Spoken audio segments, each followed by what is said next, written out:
bring the notice. We have like a million outtakes that we're going to have to get in the show. Most of them are my mistakes, so you can all laugh at my expense.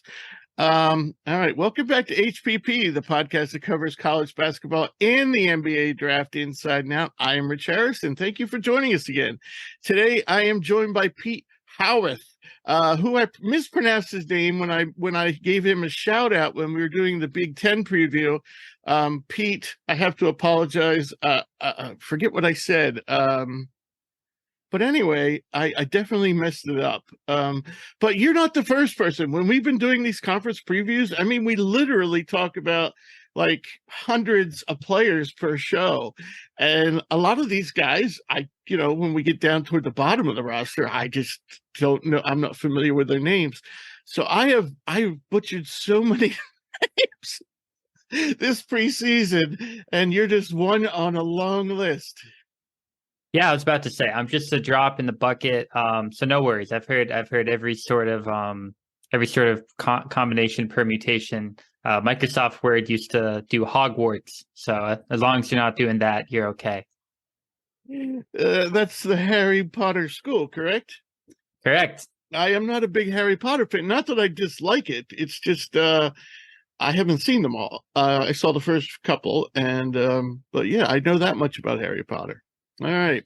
So today's show is going to be the Big East preview. But before we do that, I spoke to Amari Williams of Drexel, who doesn't play in the Big East, but we had been trying to get Amari on the show when we did our kind of like best of the rest mid-major teams, and Drexel was one of those, and he is their leading player. In fact, he was just named the CAA Preseason Player of the Year.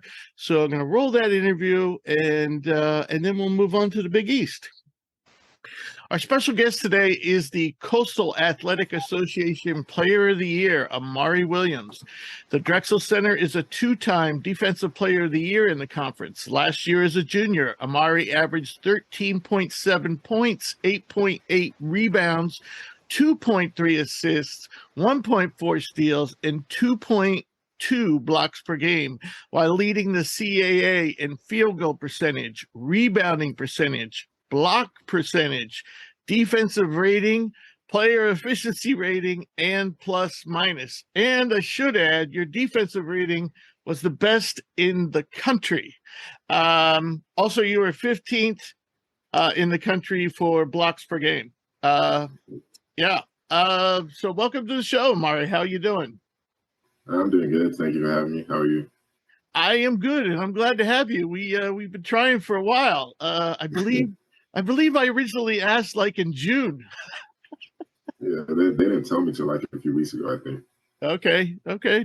Well, you're here. It's great. So the season starts in less than a week, but let's start talking about your off season. How was it, and did you do anything fun or interesting?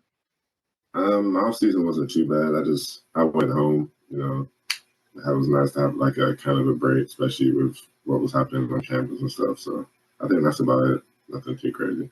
Okay, so you got out of Philly for a while. Yeah. All right. So if you don't know, and I try not to play favorites, but I've been living in the Philadelphia area most of my life. I'm in North New Jersey now. I'm about an hour and a half from you, but I'm a Philly guy at heart. So, all right. So moving on to this season, you have to be excited about the team. The Dragons finished 5th in the CAA last year.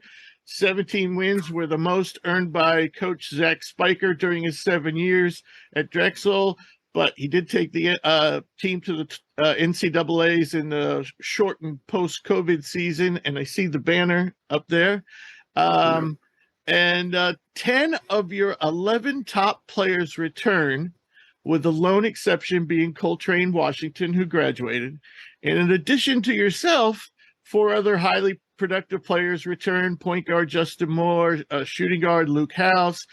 Your buddy you played with in England, is that Matt or Mate? Mate. And is it Akros? Yeah, Akros, yeah. Okay, so wing Mete Akros and wing Lamar Odom, and wing from Pennsylvania, Lucas Monroe crosses the street and joins as a transfer from Penn. So, in your opinion, how is this team shaping up, and what has you particularly excited about this year's group? We're shaping up well. I feel like we have a bunch of guys who can, score at any given moment, especially, even guys off the bench like Yami Butler, people like that. I feel like we just have a lot of scoring power. And I think even though we have a lot of scoring power, we've got a lot of good defensive guards. I think Lucas came in, added a good presence of defense. We got Jamie Bergens too, who's a good on-ball defender. So I feel like we're good on both sides of the ball. So. Right, right. Do you think Lucas's transfer is literally the shortest in terms of distance in the history of college basketball? Yeah, I feel like it has to be. It has to be, yeah. For those who don't know, he basically just crossed the street to go to a different school. All right. So last season, you were talking about offense and defense. Last season, Drexel led the conference in defensive efficiency. You were in the middle of the pack for offensive efficiency, toward the bottom in three-point shooting, and last in pace, which could be a good thing or a bad thing. Are there plans to pick up the pace this season, and where do you think the three-point shooting will come from? Well, I mean, the pace, it just depends on the game. I feel like some games last year we were able to push the ball really well, and some games it was better if we slowed the pace down, because that's what other teams were good at the time. So just kind of slowing it down kind of helps us. And three-point shooting, I just think we had a bad start. I feel like all of our guards are good shooters. So I feel like they just had a bad start to kind of let's say the season or even the conference. So I just feel like that's going to be picked up this year, just our confidence. So. Okay.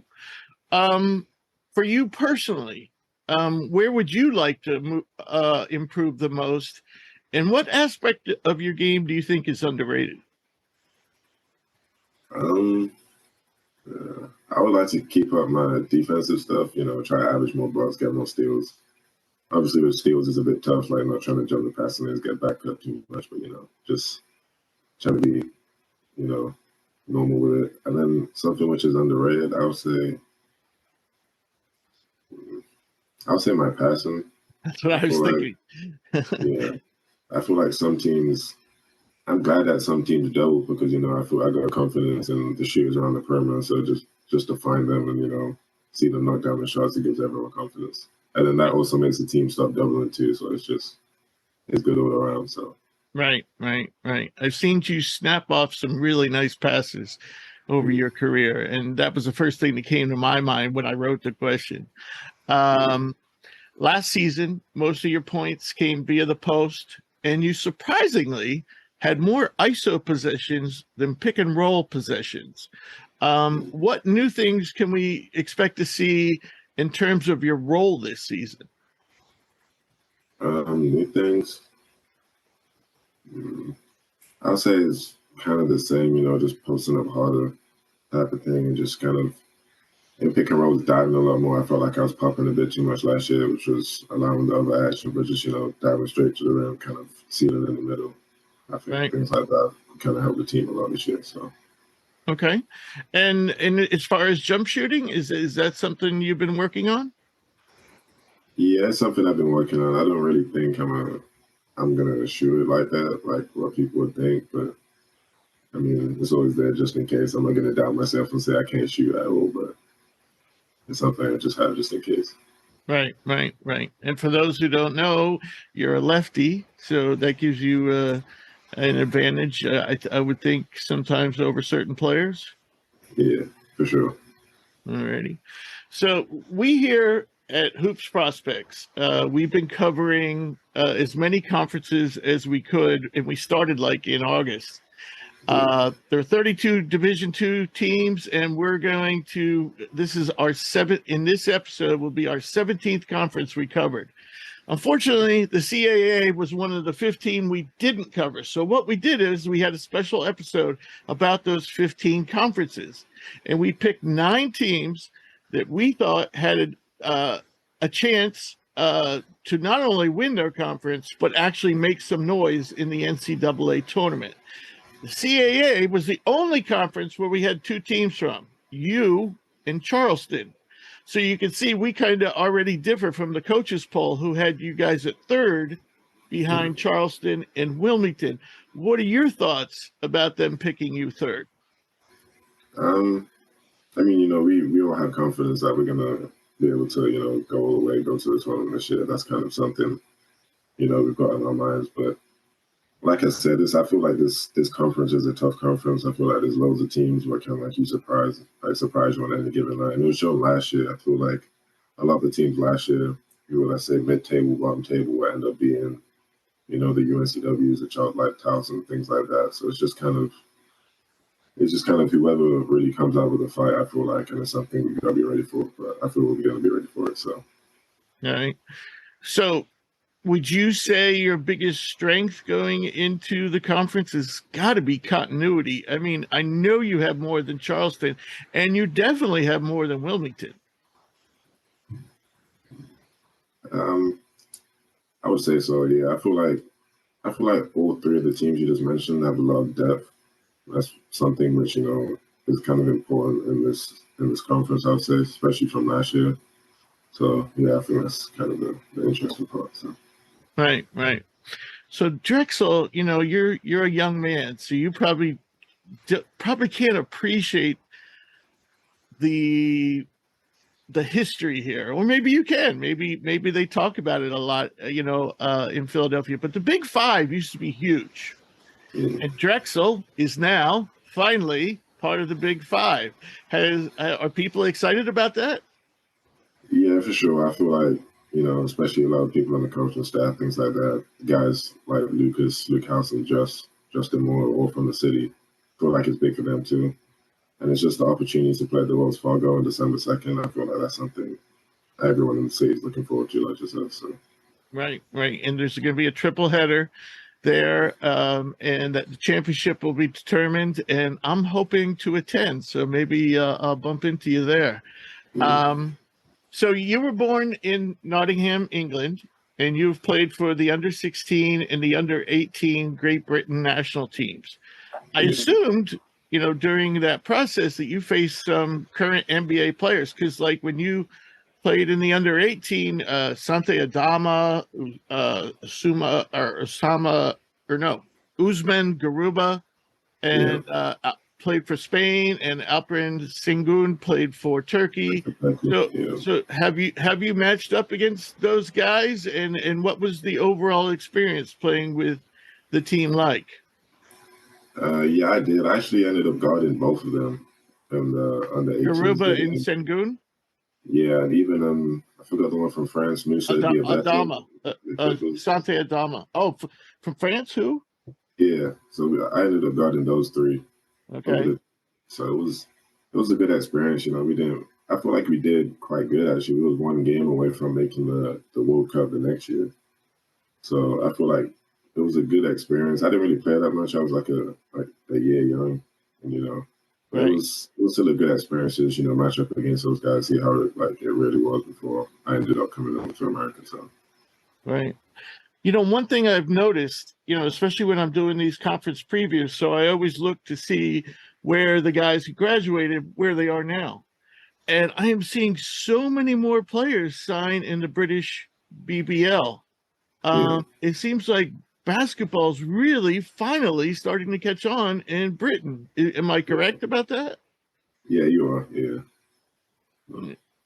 Do you have plans to play for the national team?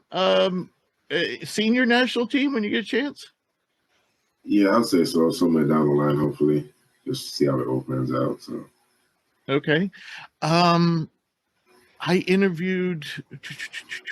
You probably know him, and his name's escaping me right now. He plays in Italy, but he's a British national. Quinn Ellis. Quinn Ellis. Thank you. Yeah, I interviewed Quinn. So are you friends with Quinn? I grew up playing against, we're both from the north of England, so I've been playing against Quinn since I was 13 to the ages of 17, 16, so all right. I'm quite familiar with him. Yeah. We've never been teammates though, that's the thing. And now you're both NBA prospects, so that's cool too. Yeah. So I don't know this. Is Great Britain still able to qualify for the Olympics? Are they going to be part of the qualifying system this summer?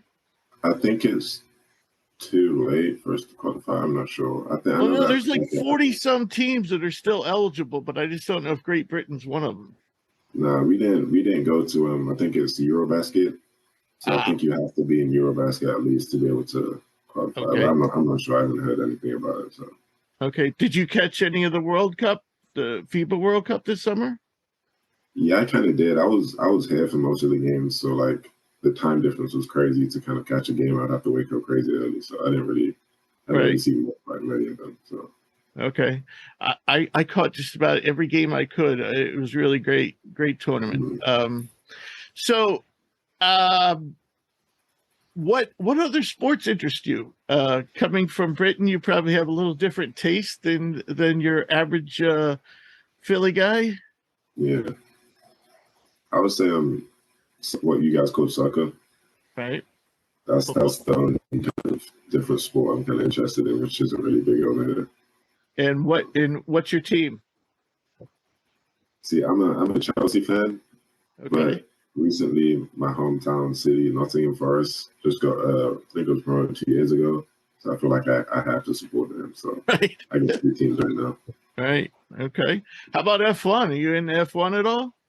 No, my dad every weekend, but I can't get into it. It's just.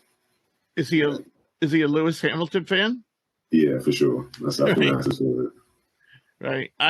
I'm there every weekend too, so your dad and I would get along. So you're coming from Nottingham. How many Robin Hood jokes have you heard over your life? The crazy thing is that nobody knows. That's the crazy part. I have to kind of tell people here, like that's where the story originates from. So I haven't heard any. So. Okay, well, in the spirit of Robin Hood, when you become a professional, remember poor old me. Just a joke. All right, so last question, and I'm going to let you know because I let you go because I know you have to get to class. But what is your major? Because I know Drexel is a great academic institution, and when your basketball career is over, whatever that, hopefully that's not for many years down the road, but what would you like to do? So I'm a public relations major, communications.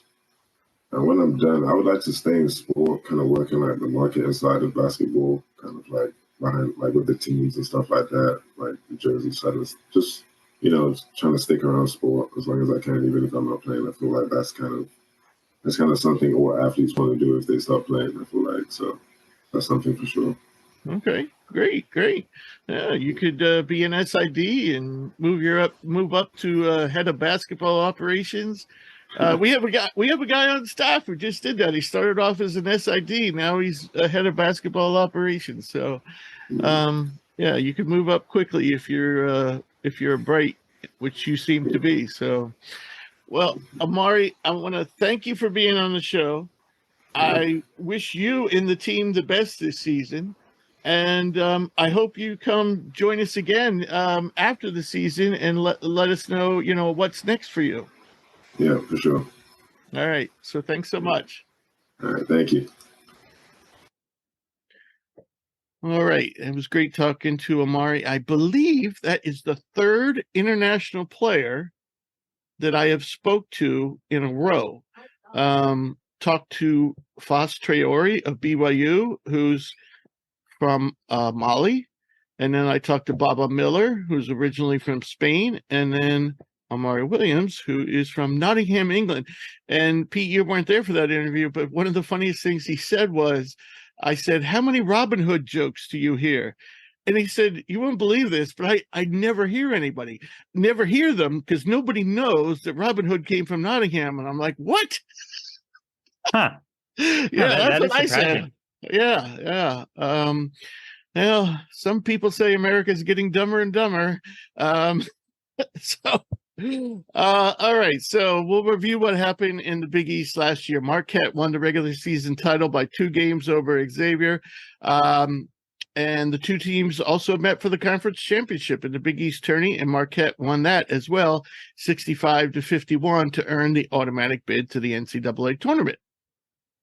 A total of 5 Big East teams made the big dance. Marquette is a 2 seed, Xavier is a 3, UConn is a 4, Creighton is a 6, Providence is 11.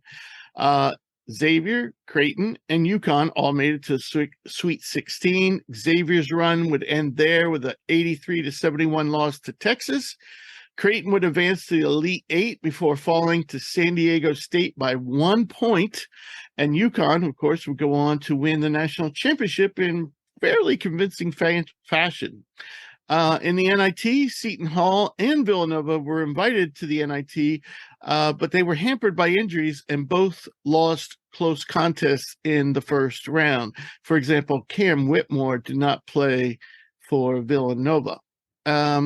Coaching changes in the conference. Ed Cooley replaces Patrick Ewing at Georgetown. Kim English, coming from George Mason, replaces Ed Cooley at Providence. And Rick Pitino replaces Mike Anderson at St. John's. So we're all caught up, and now we're going to talk about the teams in order of finish last year, which means we begin with Marquette. Marquette really is only losing one significant player, and that's Olivia Maxence Prosper, drafted by the Mavericks. They bring back pretty much the whole entire rest of their team, including Cam Jones, who's the conference's leading returner for three-pointers made. He made 100 last year, shooting 36%. Oso Ighodaro, their center, and Tyler Kolek, who's the reigning Big East Player of the Year. He's the conference's leading returner in assist percentage and assists per game at 7.5. Also, six-man type David Joplin, really good shooter, returns. Stevie Mitchell, good on-ball defender. Ben Gold, nice center. He's only a sophomore. They're all back. Incoming is a nice freshman class, and they have 3 top 165 players, 1 4-star in Trey Newman, who's a combo guard. So, Peter, what do you make of the Marquette Golden Eagles? Well, you led their description of them pretty aptly. The biggest thing that stands out is all the returners. Presuming the stat is correct, they're retaining 85% of their team's minutes from last year. Again, Prosper is really the only guy they're losing from there. So the expectations are high. And this is some kind of a shift in gears compared to where we were last preseason. They were picked 9th in last year's coaches preseason poll. That was when Kolek had that pretty memorable quote that we can't repeat on the show. But this year they're slated first in the preseason coaches poll, so it seems like everyone's caught up to where they were last year. So yeah, there's no reason not to think that they'll be towards the top of the conference, considering again they just have so much continuity. Again, Kolek is a guy that I think we'll be looking at towards the end of the year when we're looking at awards season. Being able to retain him along with all those returners. So being able to keep that sort of momentum in the conference, again, we went through all the coaches that's been sort of a carousel. Being able to keep that momentum, I think really gives them an advantage early on.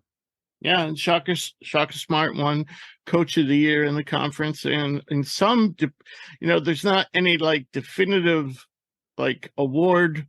I don't think the NCAA gives out their own awards. So I know he won Coach of the Year nationally in some polls. I don't know which, but of course, Kansas State's coach too, whose name's escaping me right now. I love the guy.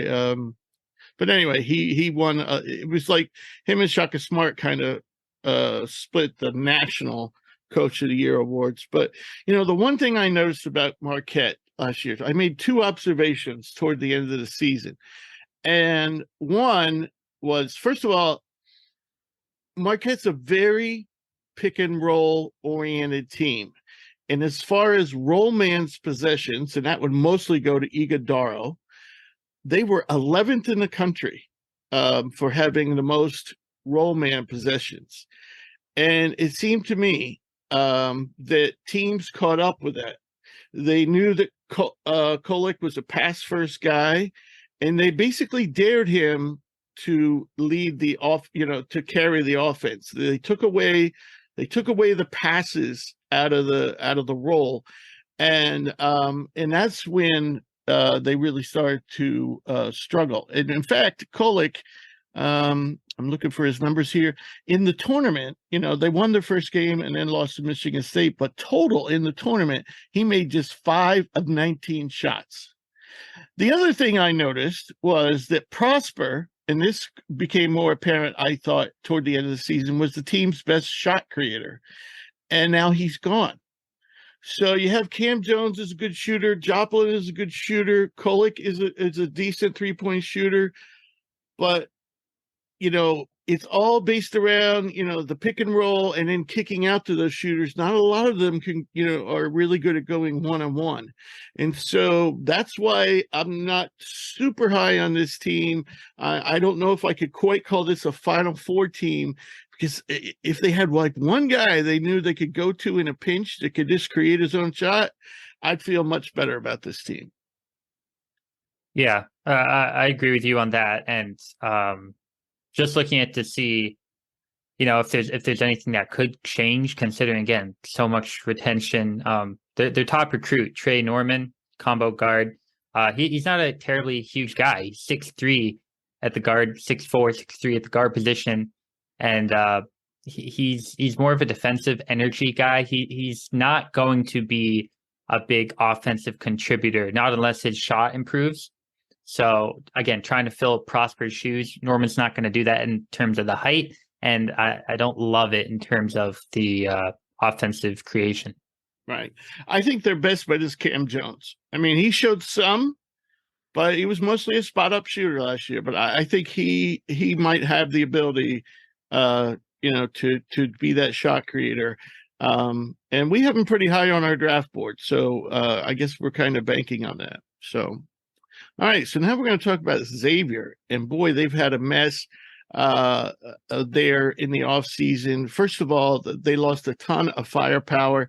They lost Colby Jones to the NBA. Sully Boom is now in the G League. Jack Nungy is playing in Europe. Adam Kunkel, who was kind of like their sharpshooter, he has gone on to play in Europe. And 2 of the 4 guys they're bringing back, are Zach Freemantle and Jerome Hunter. And we found out about a month ago or so that they may not play this year because of injury or health reasons.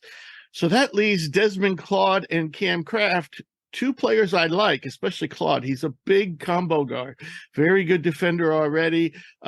He has everything you need but a shot. And unfortunately, though, this was one of the best three-point shooting teams in the country last year at 39%. So that a lot of that came from Boom, Jones, and Kunkel, and even Jack Nungy could hit a jump shot.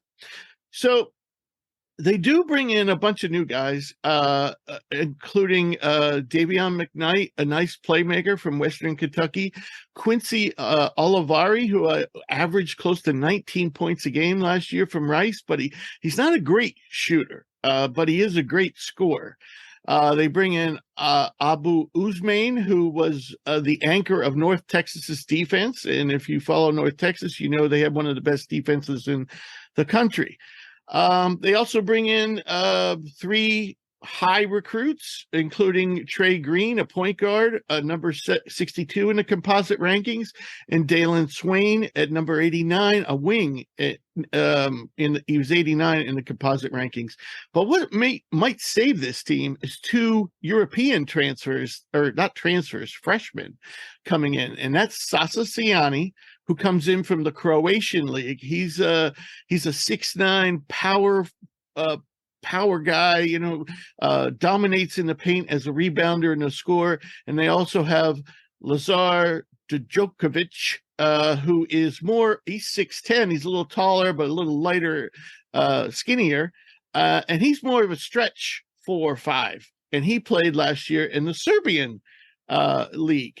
So really, I think they're kind of have to count on these European freshmen to kind of carry them, along with Usman, who's not much offensive help, but he is a nice rim protector. Yeah, it's so much reliance on all these new guys. They have, I believe, 7 freshmen on the roster, which is matching the most of any power conference program. And they're just going to have a tough time adjusting to all this. I mean, just comparing Xavier to Marquette, right? They're almost polar opposite positions in terms of the construction of the rosters. And again, without Fremantle and Hunter, most likely for the whole year, this isn't too promising, especially if you're trying to fill the shoes of Colby Jones, who kind of did everything at the wing position for Xavier. Right. It's going to take some time to develop that replacement. Yeah, Colby Jones was their best defender. He could play point guard. He could play shooting guard. He could play small forward. Yeah, I think even if the European guys come through, where is the shooting come from? Because, I mean, Olivari is kind of like the leading candidate right now to lead this in scoring, but I'm going to bring up his numbers right now. Actually, he's a better shooter than I thought. For his career, he's 38%. Last year, he was at 36. And as I said, he averaged close to 19 points per game, also almost 6 rebounds per game. So maybe he turns out to be this year's Sully Boom, though he's not going to be the playmaker. I mean, Sully Boom, for the most part, functioned as this team's point guard. And Quincy Olivari has really never shown much of an ability to run an offense. But then again, Sully Boom came in with a reputation as just a scorer. So should be interesting. I don't think all hope is lost, but they're definitely not finishing second in this conference. No, I definitely agree with you on that. Right. So now we move on to Creighton, who went to the Elite Eight last year. And surprisingly, they are losing 2 key pieces. And I still don't understand this. You know, this team could have run it back. They were 1 point away, from the Final Four. But Ryan Nebhard left for Gonzaga, and Arthur Kaluma left for Kansas State. And trust me, if Nebhard and Kaluma were on this team, they would definitely be better than both Gonzaga and Kansas State. But they're not. They left. So who comes back? Well, Ryan Kalkbrenner. And boy, when you look at his statistics, I'm going to read off what he's the leading returner in the conference in. 15.9 points per game, 2.1 blocks, effective field goal percentage of 70.5, an offensive rating of 136.9, also points per possession, 1.3, win shares, 6.5. He's the leading returner in all those categories in the conference. And, he's always kind of teases with the jump shot. And apparently, from what I'm hearing, is that's coming along nicely. So he might see him stretch the floor more this year. Also, they bring back Trey Alexander, and he's the conference's leading 3-point shooter, leading returner. He shot 41% on 4.4 attempts per game. He's also the leading free throw shooter in the conference, returning 82.4 on 3.2 attempts per game. And of course, there's Baylor Scheierman, who can play anywhere for you from point guard to power forward, excellent passer, good shooter. So they have him, Frederick King, who when Kalkbrenner was hurt early in the season, he did a nice job last year as a freshman. They also have Mason Miller, who's Mike Miller's son. But the key piece coming in is Stephen Ashworth. This guy is one of the best passers and one of the best shooters in the country. He has a career assist turnover ratio of 2.5 and a career 3-point percentage of 41%. And the question is, can Ashworth take his game from the Mountain West to the Big East? Will it all translate? I think so. And so he's a nice replacement for Nebhard, but they really don't have anybody obvious to replace Kaluma.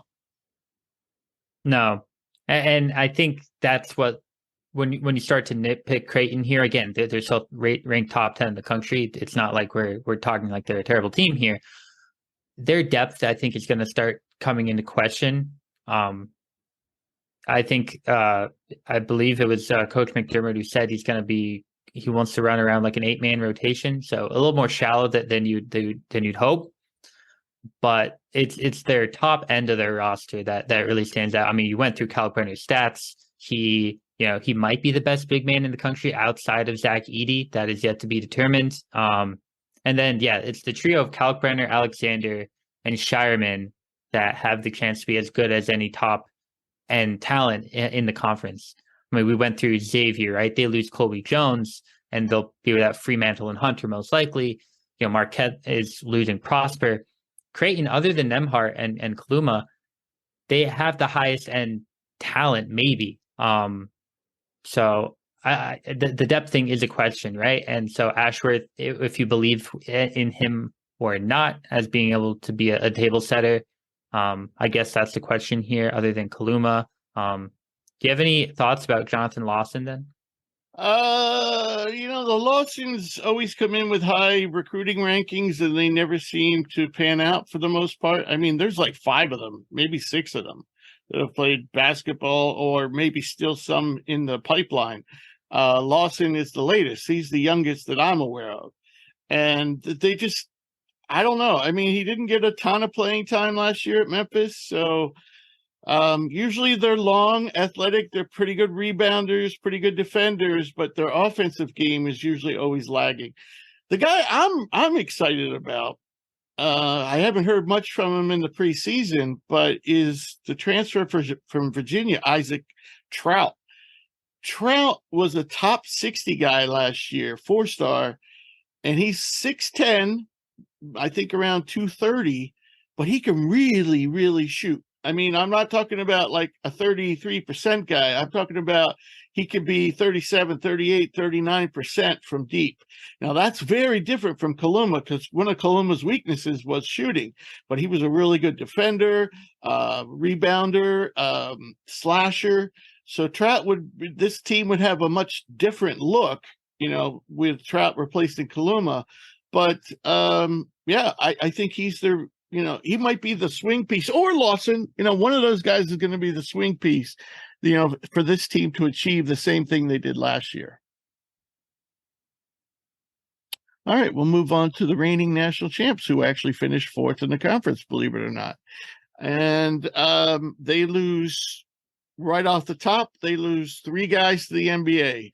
Jordan Hawkins, Andre Jackson, and Adama Sanogo. They also lost Naheem Aline to St. John's, and Joey Calcaterra has moved on to the G League. And Joey, they called him, I think, California Joey California. And he came in from San Diego and was a great 3-point shooter. But they still bring back a lot of guys from last year, and they bring in a tremendous freshman class and 1 super transfer. So we'll talk about who's coming back first. You got Donovan Clingan, the center, and he is the conference's leading returner in rebound percentage at 24.7, block percentage at 14.3, defensive rating at 82.5, player efficiency rating at 33.1, and plus minus at 11.4. That's why people at times last season were calling for Clingan to start over Sanogo when UConn hit that rough patch, because they could see immediately when he came into the game, the team took off. Well, now it's Clingan's team, so we shall see. But I personally love Clingan. I think he's a potential lottery pick. They also bring back Alex Caravan, who had a great freshman season last year. He's a nice shooter from the forward spot. Tristan Newton, the steady combo guard. And their prize freshman was Cam Spencer out of Rutgers. He was a late transfer, which devastated Rutgers fans. This guy's one of the best shooters in the country, and he can also play make. So he comes in from Rutgers, combo guard. And they have a recruiting class that features 4 top 80 players, 1 5-star, 3 4-stars, with Stephen Castle leading the group, number 10 overall recruit. Solomon Ball, by the way, Castle's a combo guard. Solomon Ball, shooting guard at number 45. Jalen Stewart, a forward at number 66, and Jaden Ross, a small forward at number 81. They also have a 3-star in center. Oh boy, here we go with the names.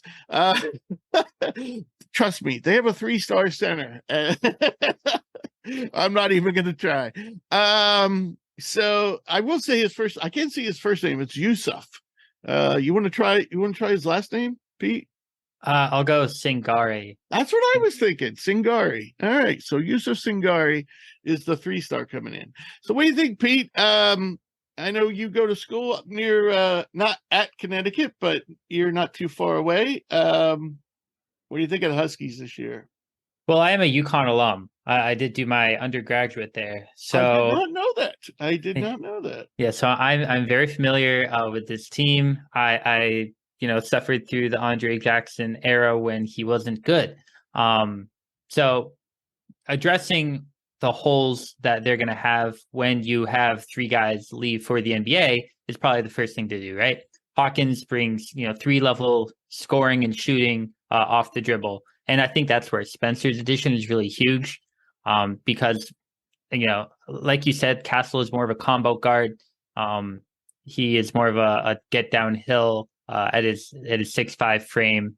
And he projects more of a one and done kind of guy. So I don't know how long it'll take for him to mesh. I don't know if he's going to start.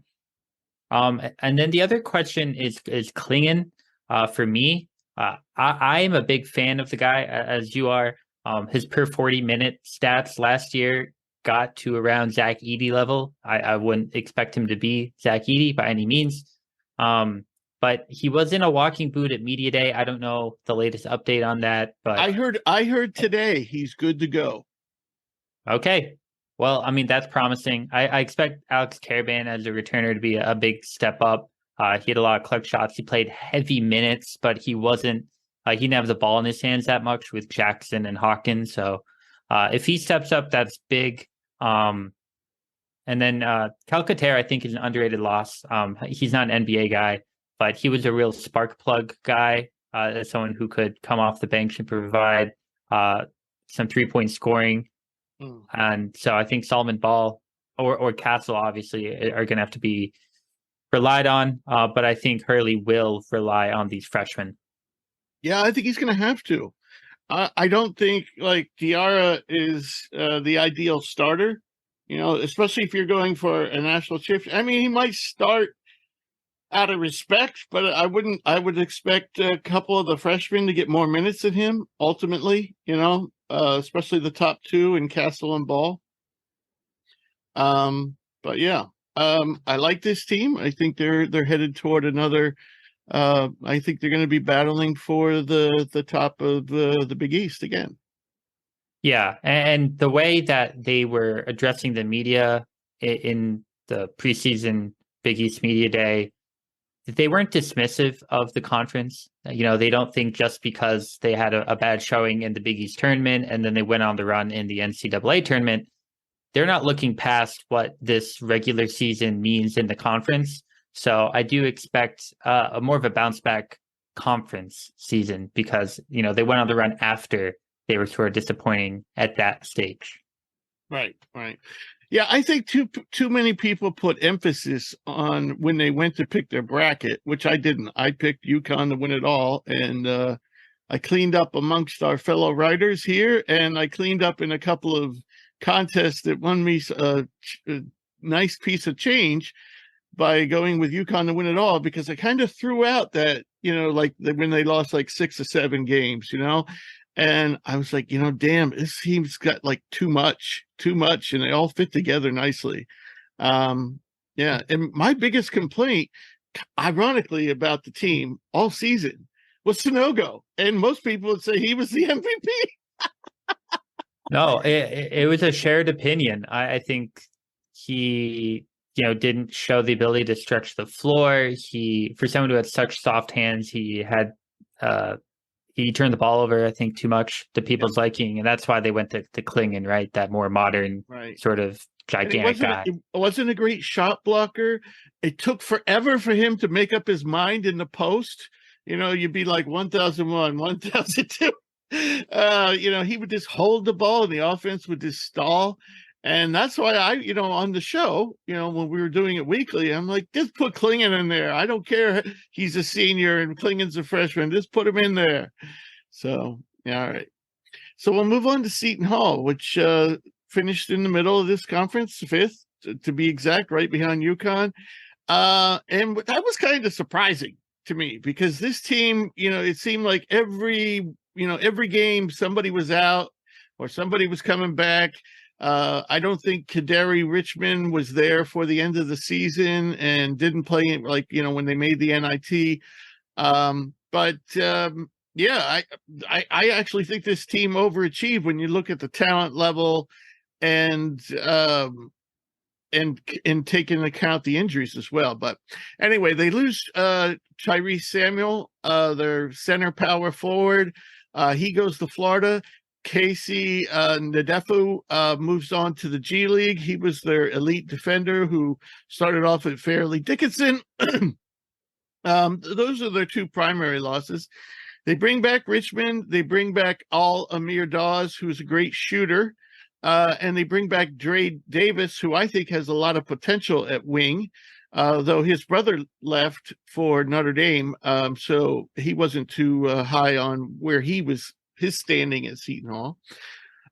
They bring in their best recruit is Isaiah Coleman. He's at 114 in composite rankings, which probably makes him a 3-star, maybe a 4-star.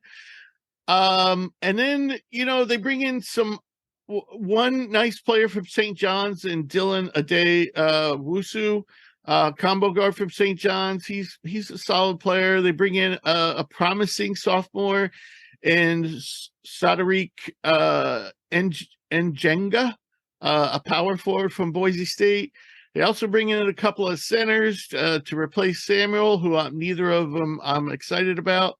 I don't know. Once again, I wasn't excited about Seton Hall last year, and I'm not too excited about him this year. No, I don't think you really should be, to be honest.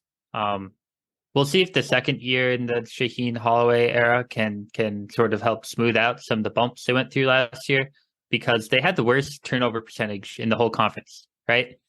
And they don't play at a fast pace at all. No. So why those two things go hand in hand is really troubling. Not to mention they were, I believe, second to last in the conference last year in scoring. So I think they need to either play at a faster pace if you're going to live with the turnovers, or you need to cut the turnovers out. And they didn't bring a lot of guard help really outside the roster to see if that's the issue. So these guys, Richmond and Dawes, I think they need to clean it up a little bit. Yeah. Of course, Richmond, really never got it. I think he was bothered by injuries a good portion of last season and missed a fair amount of games. I think this team will be okay at guard and wing. I'm more worried about the bigs. The kid from Boise State has very little experience, and the two centers are bringing in Jaden Biacco from Santa Clara and Elijah Hutchison Everett from Austin Peay. I personally have never I've seen Santa Clara play, but Bediako didn't stand out to me. Never saw Hutchison Everett play, but neither of them have statistics that excite you. No, definitely not. Right. All right. Pete just pointed out to me that we skipped over Providence, who actually finished fifth in the conference behind Connecticut and ahead of Seton Hall. So we'll talk about the Friars right now. Friars were a solid team, made the tournament last year. They lose some solid pieces, but guys I don't consider irreplaceable in center Ed Croswell playing in Europe, point guard Jerem Bynum, who moved on to Stanford, and shooting guard Noah Locke, who moved on to play in Europe. They bring back Bryce Hopkins, who's one of the best players in this conference last year. He's the conference's leading returner for free throws made at 145, shot 76% from the free throw line. Devin Carter, to me, is kind of like an Andre Jackson, poor man's Andre Jackson. He's not nearly as big, but he has those same traits of, kind of being long, Not a great shooter, but makes all kinds of winning plays, especially as a defender, and he's also a good passer. They bring back Jaden Pierre, who I think should fill in nicely for Bynum now as a full-time point guard. Center Rafael Castro is back, and he was a former 3 or 4 star. And then the players coming in, we have Garway Dual, who is number 38 at the in the composite rankings. He's a 4-star, but he's right on that borderline. That's about where the cutoff line is between 4 and 5 stars. And then new coach Kim English brought in 3 players from George Mason, all with size. And the best of the bunch is Joseph Udero, a power forward. Devontae Gaines is started his career at Tennessee. He's kind of a combo forward. And then Justin Fernandez, if I'm not mistaken, Fernandez is only a sophomore, and he's a wing. So that will help this team's depth significantly. So what do you think, Pete? Yeah, we'll Dual will be the third name to monitor here after Hopkins and Carter. He's really the only other blue chip guy they have. But Hopkins is a guy I just want to focus on, because him committing to stay at Providence, I think, was huge with the coaching change. He sort of is their program at the moment, and him staying at Providence makes them instant contenders. You know, depending on how you view the word contention, they're not going to be in the bottom of the conference. No, God forbid some injury to Hopkins or Carter. But I think English will have some growing pains. I don't think it's a terrible statement to make by me that a coach like him making the leap to the Big East will have a little bit of a tough time. But this is Hopkins or bust for me. He is like I don't know what to expect of him as an NBA prospect, but he certainly knows how to play basketball in the conference. Oh, I think he's solidly in the mix to be drafted if he comes out next year. I think I think when our draft board comes out, we'll have him rated as a second rounder, but I think he has the potential to move up into the late first round. The guy I'm intrigued with, and I think is kind of going to be the key to how far this team goes, is Dual. Can he be, the third star? And if he is, then I think this team really, could be impactful. I mean, I'm talking like Sweet 16 impactful, maybe even win the Big East. If he's just so or struggles, then I still think this team is going to be, in the upper half of the conference, but I don't think they're going to be spectacular. All right, so now we'll move down to Villanova, who finished, believe it or not, 7th in the conference and didn't make the NCAAs for the first time in a while. They lose Cam Whitmore, who was the freshman of the year in the conference. He moves on to the Houston Rockets.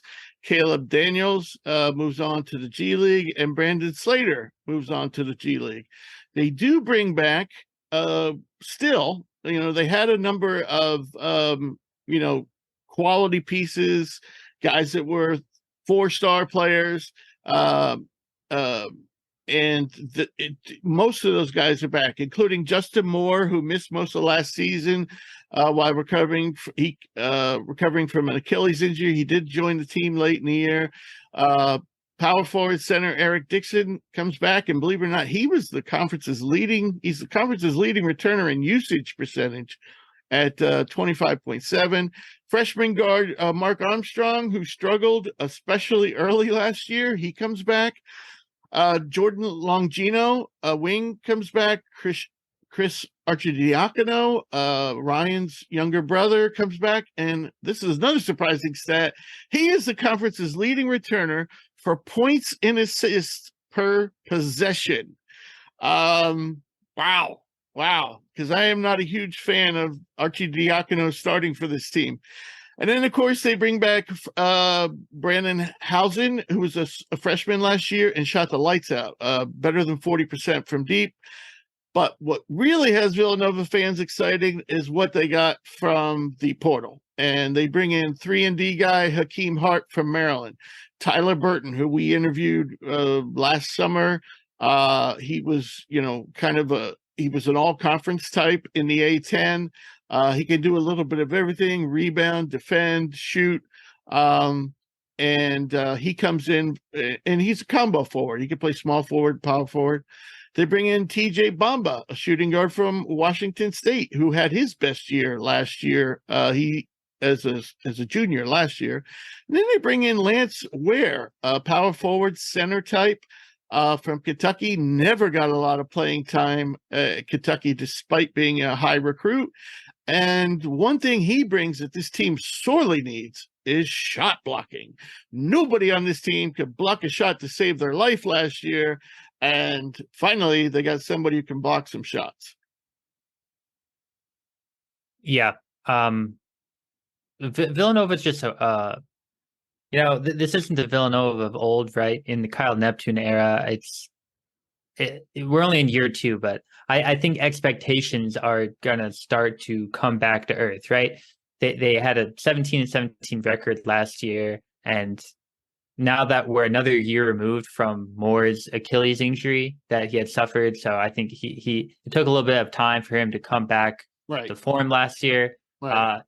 I think there's going to be Player of the Year expectations for him, and seeing the way that they really underutilized Cam Whitmore last year. If Moore doesn't get it done, and if that translates to the record not being where it needs to be, do you have I have a question for you. Do you have any thoughts of Neptune being on the hot seat? I know it's really early in his tenure, but still. I personally was very disappointed in what he did with the team last year. I thought he showed very little creativity on how to incorporate Armstrong and Whitmore into the offense.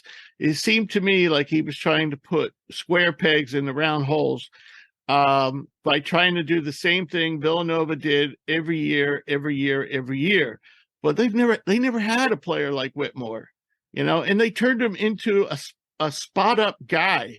It was ridiculous, and I know Jay Wright had a winning formula, but you have to be flexible with the talent you have, and I think that's why he went to the portal. He went and grabbed the guys he thought would fit his system. He doesn't want to change his system.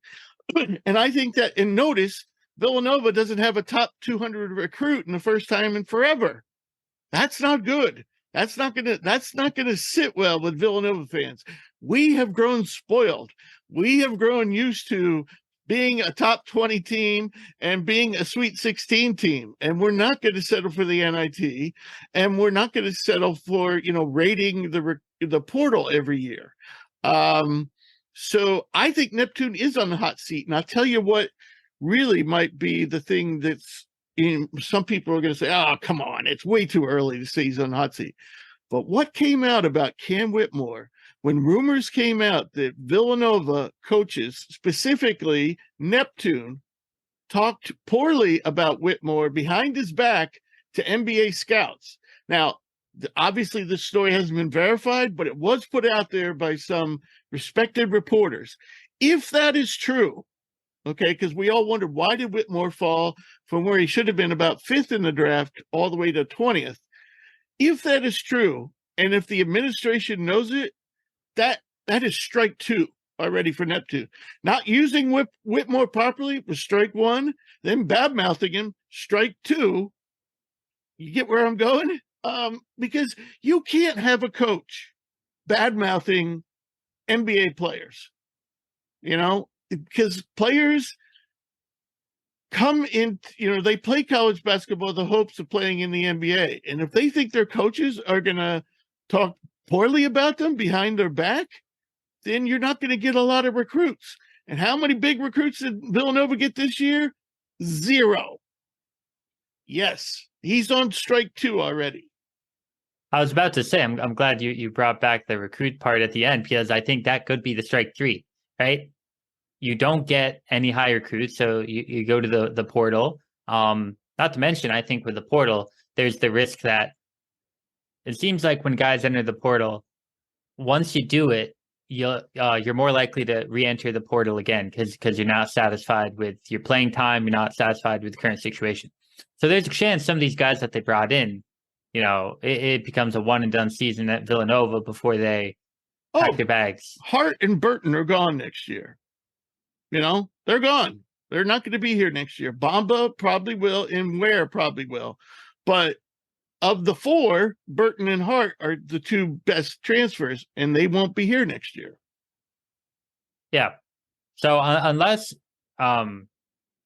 they go out and really recruit well next year, but that would have to come off the end of a good year this year. You're not going to get those high recruits if you're not going to show some promise in a new coaching system. You can't fall back on the I'm Jay Wright card anymore. Yeah, because you ain't Jay Wright. Nope. And I'll tell you what, Armstrong, if he doesn't get good playing time this year, he's gone too. So yeah. I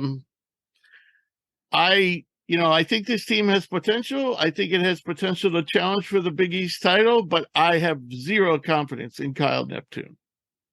And I know Jake, who's a Philadelphia guy, he disagrees with me. He thinks I'm jumping the gun, but yeah, just to throw that out there. And I will also say Villanova was hampered by injuries last season. For example,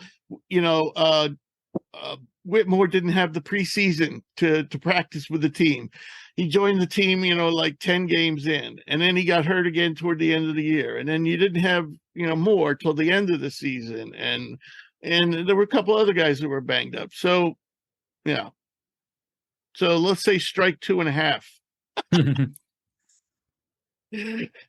All right, so we'll move on to St. John's. Oh my goodness, what a mess there.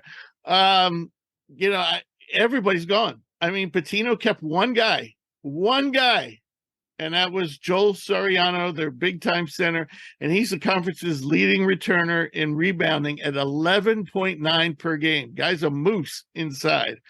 But they lose Posh Alexander, Andre Cabello, David Jones, and their promising freshman AJ Storr, among others. But I'm just mentioning the top four guys.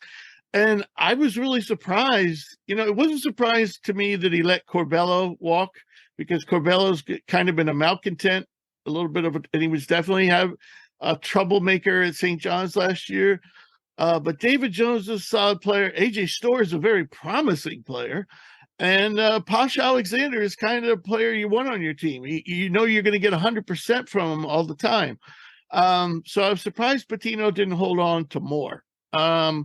So he brings in a bunch of guys that are pretty good players.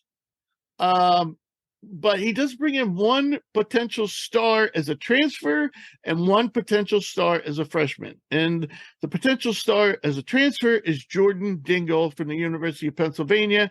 This guy is one of the best NBA prospects that nobody knows about. And he can jump out of the building. He can light up the scoreboard. I think he was close to 20 points per game last year. They also bring in Zebi Ejiofor from Kansas, former high recruit, and then a bunch of other good solid players. For example, Chris Leadham of Harvard. If you follow the Ivy League, Chris Leadham is one of those guys that does a little bit of everything. He's undersized, but he still averages like 8 rebounds a game. He's the kind of guy every team needs. The other potential star is Simeon Wilcher, combo guard, 5-star, number 34 in the recruiting rankings. And I think the backcourt of Dingle and Wilcher combined with Soriano and then all these other good filler type players is going to make this team pretty darn tough. Yeah, and it's the Rick Pitino effect here. The guys he's bringing in for a reason, and he believes that they can fit in these certain holes, especially when you start looking at like where does Naheem Aline fit in? Clearly, Pitino sees a role for him. I mean, I'm very scared of a roster that has, virtually 100% turnover. Maybe we have a Deion Sanders effect going on here, though. But well, that only looked good for about 3 weeks. Yeah, and the thing with them is they didn't have the depth. So it depends how you feel about. Again, they only have two really guys they're bringing in. From the high school ranks, Wilkshire and Dunlap. So the future outlook isn't necessarily the most promising. But Rick Pitino, he's like 71 years old, so he's trying to win right now. I didn't know Patino was younger than me. Just a little joke. It's a joke. Yeah. I agree. It's a lot to put together. I would have liked to see him keep a couple of pieces from last year. But yeah, I mean, there was a funny thing about Storr, and I'm getting off on a Big Ten talk here, but it was interesting to me. I mean, this team was like one of the worst teams in the country for turnovers last year. They were just a mess. They tried to play fast. They tried to play pressure defense, and all they did was just kick the ball around all game. And AJ Storr, really looked like a chucker and, was turnover prone too. And he goes to Wisconsin. So he's going to the opposite end of the world. St. John's was trying to play at full speed, run and gun, and now he's going to Wisconsin. But to me, that shows something about the kid, that the kid is more than thinking about this putting shots up. So good on you, AJ Storr. I'll be watching. All right, so now we're getting down to the bottom of the conference, and boy, it's not pretty down here. The next team we're going to talk about is Butler. They lost a handful of players, including Simius Lucosius, nice small shooting, small forward, moves on to Cincinnati. Manny Bates, their shot blocker, moves on to Europe. Chuck Harris, combo guard, moves on to SMU, and they lost a few other players too, including Eric Hunter, who I believe led the team in scoring, but he was not efficient. The only guy that comes back really of note is center Jalen Thomas, and he was, he's nothing to write home about. They do bring in the aforementioned Posh Alexander, Pierre Brooks, a former high recruit from Michigan State, Landon Moore, who I think has some upside, combo guard from St. Francis, DJ Davis, who I believe averaged around 16 points as a shooting guard for UC Irvine last year. And they also bring in one notable freshman at Finley. Is it Bizjak? Sounds right to me. Yeah, a combo guard who I know played pretty good in the exhibition they had a couple days ago. I mean, he only had like 10 points, but he was efficient, like 3 for 4 from the field, like 2 for 3 from deep. So all in all, I got to think that Thad Matta is regretting coming out of retirement. Yeah, no, I fully agree with you, especially if you look at Thad Matta in his career, right? He's only won fewer than 20 games twice. That was in 2016-17 with Ohio State and last year. And last year was also the only time he's finished below 500. So I think things are not going in the right direction. In a way, they're similar to St. John's with all the turnover, except I just don't think they're as good. I don't think it's going to be a good year. No, I think this team has less talent than it did last year. And we could go over the statistics. We'd probably need to do a separate episode about how bad they were in all the statistical categories. But, they rank last in scoring. They rank last in offensive efficiency, rank last in rebounding. And I really think this team is not as talented as it was last year. Nope. That's scary. That's scary. All right. So forever seemingly trapped at the bottom of the conference is DePaul. I think there is hope for this team to maybe move up toward closer to the center, but I'm not totally convinced. They lose a good number of players, but the two most important ones were their two top scorers from last year, Javian Johnson, a wing, moved on to the G League, and Amoja Gibson moves on to a point guard, moves on to the pros. I actually thought both of those guys might stick with an NBA team as a two-way player, but neither managed that. So who comes back? Deshaun Nelson, a forward. He's probably the most productive player coming back from last season. Jalen Terry, a point guard. Caleb Murray, a shooting guard. Both of those guys are former high recruits. Elijah Fisher comes in from Texas Tech, excuse me. Didn't play much last year. Very athletic, a lot of upside. This guy was a 4-star. Keep an eye on him. He might take over as the star of this team. Mac Etienne comes over from UCLA, another top 60 guy. Another transfer I really like on this team is Jeremiah Oden of a forward from Wyoming. The raw numbers don't show it, but when you look at the analytics, and if you watch this guy, just watch him, you can see that he's athletic. You can see that he can shoot. There's some shot creating there. Look for him to be a solid player for them. They also bring in Chico Carter, a shooting guard from South Carolina, who I actually think they might try some at point guard this year. I think he led the team in assists in a recent scrimmage with like 6 or 7.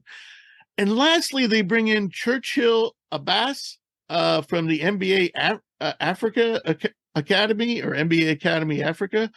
And the reason I bring up Churchill, he's a really undersized center, power forward. He's like 6'7". He's kind of built like Charles Barkley, kind of.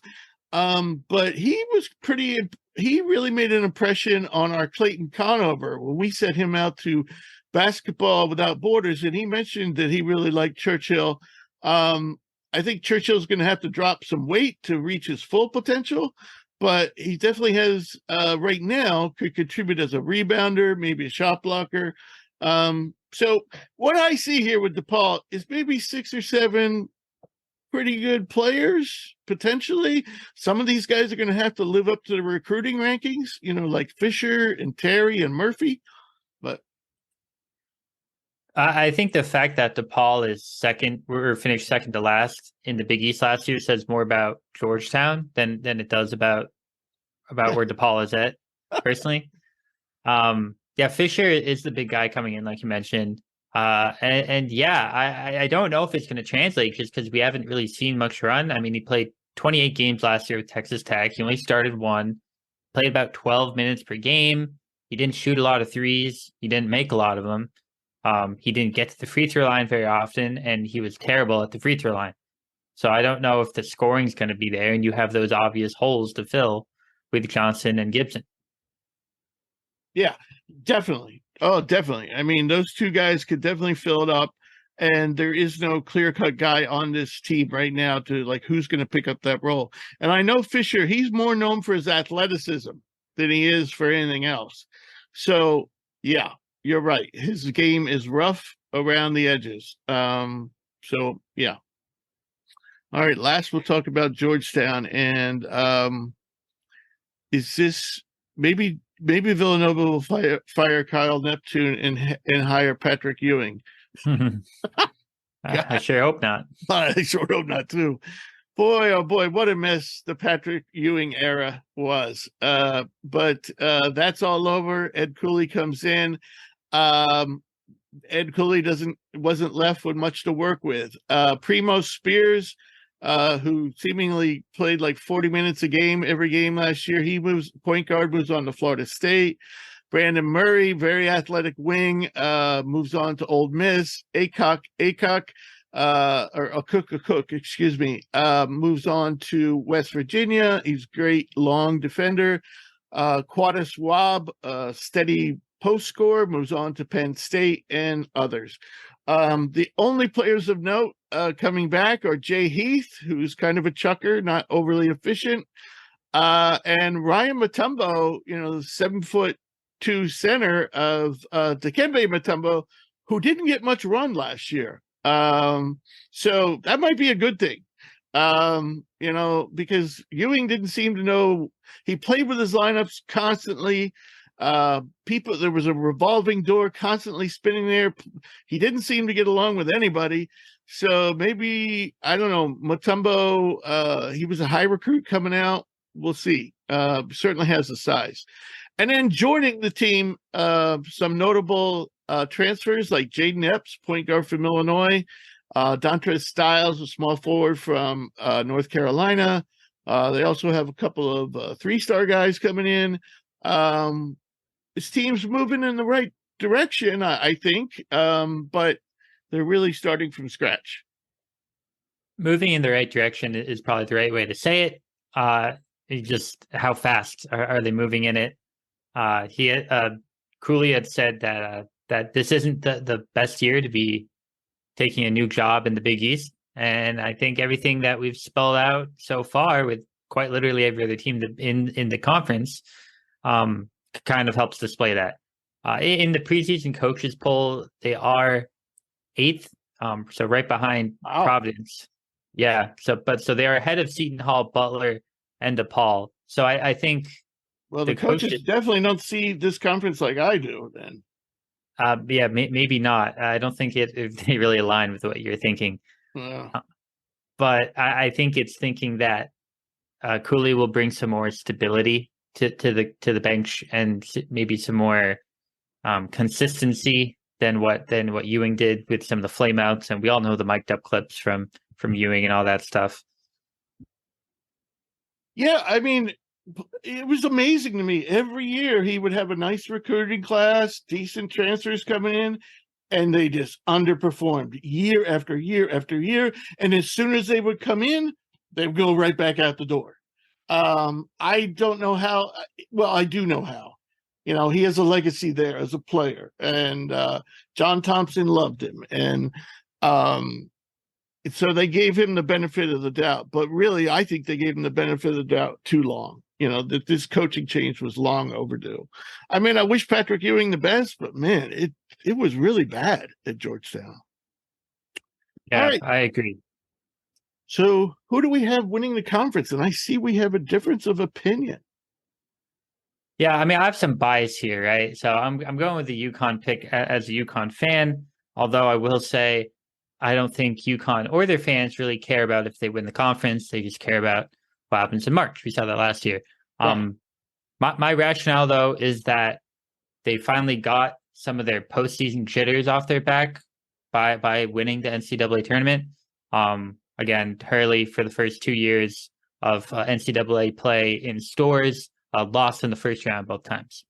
So I think they finally have some of the experience and definitely the talent to go along with like all the confidence Hurley has in that building.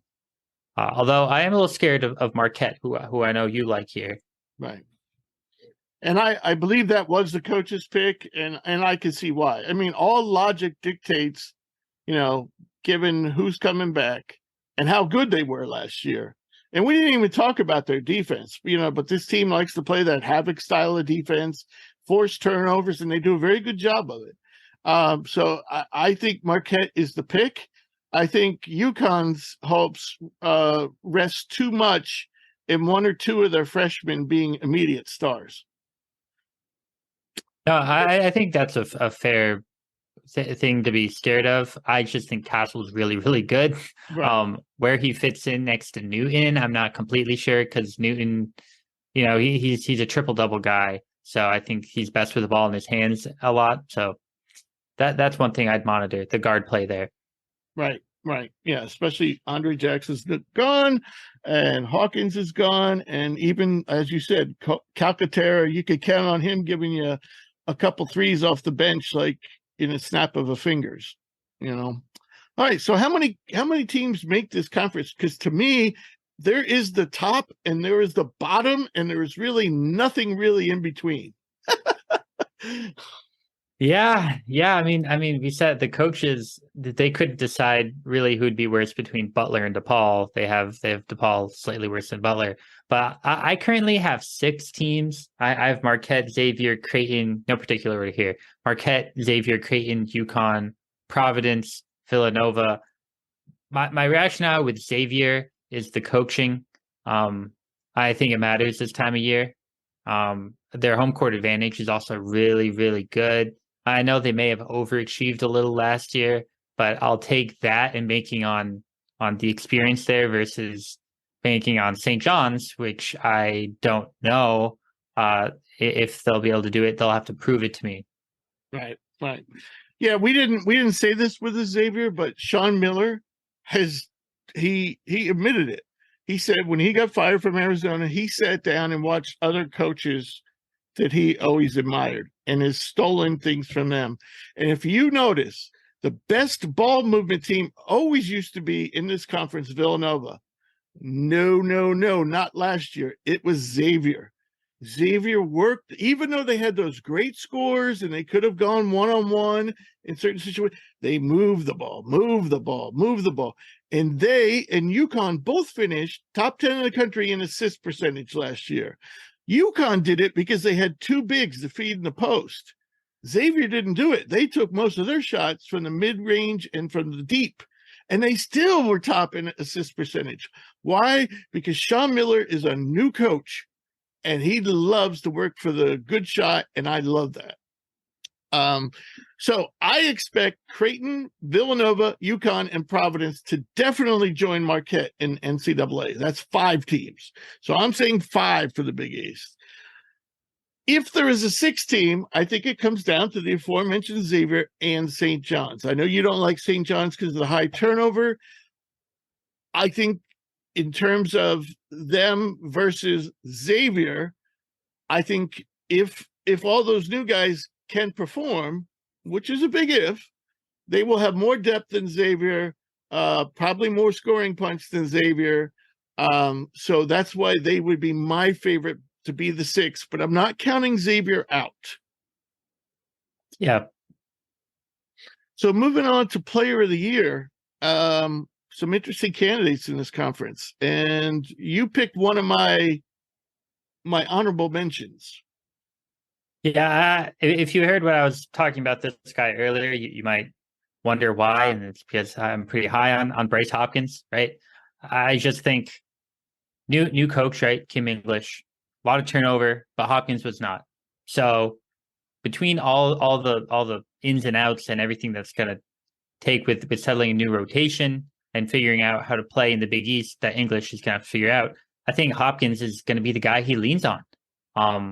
And the free throws are there, so he's a 3 level kind of scorer. Yes. I think he could put up just like big numbers. And then as long as Providence, if we do believe that to make the NCAA, then I think that could cement it. Although I do understand the rationale of going with a big man, sort of like a classic Player of the Year sort of thing. You either go like high scoring guard or big man. I just went with the guard pick. Right. Yep. Bryce Hopkins was on my honorable mention list. The other ones were, of course, last year's winner, Tyler Kolek. Joel Sariano, to me, is a dark horse candidate. He's going to get his points and rebounds and block shots. Will he draw enough attention? No, unless St. John's does really well. So and then, of course, Trey Alexander, who's probably, the best shooter coming back in this conference. But to me, it came down to Kalkbrenner of Creighton, who to me is the better offensive player, and Clingan of UConn, who to me is the better defensive player. I'm going to give the nod to Clingan solely based on upside. If you went on what happened last year, of course, Kalkbrenner has the better resume. But I'm going with upside, saying this guy is now going to get regular starting minutes, and he's just going to be phenomenal. But Kalkbrenner too will be phenomenal, and I think they'll both be in the running to be first team All-Americans. One thing about Clingan too, definitely Kalkbrenner is a better offensive player, but something that is going to be a little different switching from Sanogo to Clingan in terms of taking up those big man minutes is that Clingan will shoot the 3. He can stretch the floor a little bit. It's a little bit of a different dynamic than what Sanogo was doing, clogging the paint. So just keep an eye on that to see if it's really unlocked, if he gets into a groove with it, if he continues shooting it, if Hurley will keep on letting him shoot it, or if he goes cold, if he'll maybe shy away from that. Right. And as we learned, Kalkbrenner too is trying to develop that part of his game as well. Okay, we have a surprise guest. I wasn't aware he was going to be available before Pete and I recorded the rest of the show. This interview is going on right now today. And we're going to bring on our special guest, our surprise guest, that I'm very happy to have on the show. Our special guest today is Creighton's Baylor Scheierman, the 2021-22 Summit Player of the Year. Baylor is in his 5th season, his 2nd with the Bluejays. For his career, he's averaged 12.5 points, 7.4 rebounds, 3.5 assists while shooting 47% from the floor, 40% from deep, and 80% from the free throw line. And I would have probably given you all kinds of other stats and stuff, but I really wanted to get into talking to you. Baylor, welcome back to the show. How you doing? I'm good, man. Thanks for having me back again. Yeah. So we were talking a little bit before the show. I'm wearing a Pete Maravich t-shirt. On the back it says Pistol. And the reason I did this is because I've always loved Pete. And I found out that you did too. So I wanted to learn more about that. How did you, someone at your age, a lot of people don't know who Pete Maravich is. Yeah. So when I was like really young, like 5 or 6, my parents got the Pistol Pete movie. And I literally just like fell in love with it. I watched it like almost every day. And when I got home from school, I'd watch it. And then, it gets to this part where he starts like doing these drills with music going on. And after it was over, I'd pause it and I'd go out and try to do it. And then I'd come back and resume the movie and watch some more. It's no question like my favorite movie growing up. And that's kind of how I got into like Pete Maravich, Pistol Pete, and just kind of fell in love with the way he played the game and just, how free he played and how he played it with just, a lot of joy and a lot of flair and, like to get the crowd involved. And I think those are just some things that really drew me to him at a young age. And then obviously it's continuing to grow up and mature. I still enjoyed watching the movie. So that's kind of how I got into being a Pistol Pete super fan. Yeah. I saw that movie. That's the one where he's carrying the basketball around everywhere, bouncing it off the brick wall, and and I wish there was more about him. Did you know this? LSU went back and looked at all of his film, and they somehow, using like an overlay of the court, they calculated how many points he would have had if the 3-point line existed. And he already averaged over 40 points a game. Okay. Yeah. But LSU calculated that he would have averaged over 60 points per game. I know. Crazy. It's so wild. It's so wild. That's what I'm saying. It wasn't just his shooting. I mean, his passing and dribbling was what was so beautiful. That's what I loved. Like, obviously he could shoot it, but like that's what I really fell in love with, was just his dribbling and his passing specifically, for sure. And one of the reasons why I still hate Bill Fitch to this day, I don't even know if you know about Bill Fitch, but he used to coach Celtics. Okay. And that's, I think that was early days of Bird and Parrish and stuff. And they had Pete on the team. Or maybe it was just before Larry Bird. I'm not sure. But anyway, Bill Fitch wouldn't play him because he didn't like Pete's style. Not because Pete wasn't a good player, because he didn't like Pete's style. Anyway, Bill Fitch, no one liked him in the league. And he's a miserable old curmudgeon. Anyway, so this is the first time I went back and listened to the episode this morning, and I wasn't even sure the date. So you were on, the first time you were on was March of 2021, when it was like March 1st when we posted the show. So it's probably late February. Wow. And you were South Dakota State, of course. That was season 1, episode 3 of the show. We're now in season 3, episode 17. That's crazy. Yeah, that's crazy. That's wild. Yeah, man. Time's really flown by. I do remember coming on, and I was in my bedroom up in Brookings when we recorded the show. I do remember that. So it's crazy. So what was even funnier was it wasn't the last time I would interview you that year, because a couple months later, unbeknownst to you or me, we would meet again at the G League Elite Camp, and the NBA basically says, here's you could ask for anybody, you could ask for player A, B, and C, and they'll give you F, G, and Z, Yeah. And I specifically didn't, not because I didn't want to talk to you, but we had just talked like a month or two before. And so I think you were like the second. I also got Jared Roden, who I had also interviewed. Yeah. I remember that. But anyway, we talked there. That was kind of funny. So since then, life has had to change a lot. How different is it? What kind of differences do you experience, being at South Dakota State, now being at Creighton? Everyone knows who you are. And I mean that because I'm watching a Michigan State game the other night and they're talking about you. No, I was watching too, because I was watching my old teammate, Noah, obviously Friedel.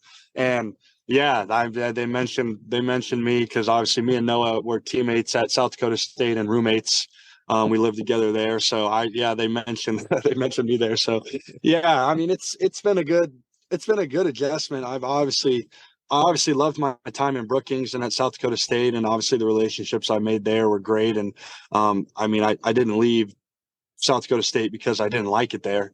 Obviously, I just was looking for to just play up and play at the Power 6 level all season long. And like you said, it's a little different going from South Dakota State to now coming to Creighton, where there's a spotlight. I mean, there was a spotlight on me in Brookings, but it kind of just felt minimal just because of the recognition wasn't so national. And now being here at Creighton, we're Creighton basketball is national news now, and so with that brings a lot of spotlight. But I'm just happy to be here, obviously, and obviously I decided to come back for another year when I could have pursued professional opportunities, but I really love it here. Obviously, I'm from Nebraska, so that helps. I have a lot of family and friends that can make it to a lot of the home games, and obviously playing in the Big East, which I think is going to be the best basketball conference this year, with just the loaded talent we have all across the board, and the coaches we have. So it's just been a really great process for me, and I'm very thankful for that, because transferring is not necessarily like an easy thing to go through, and it's a little scary going from some place where you're really comfortable at and coming to a place where you don't really know what it's going to be like. And luckily for me, my coaches and my teammates really helped the transition go smoothly, and this is my home, and I'm forever grateful to be here. And I would assume that, at Creighton, basketball comes first, which was probably the case at South Dakota State. Yeah, 100%. Football is probably king there, right?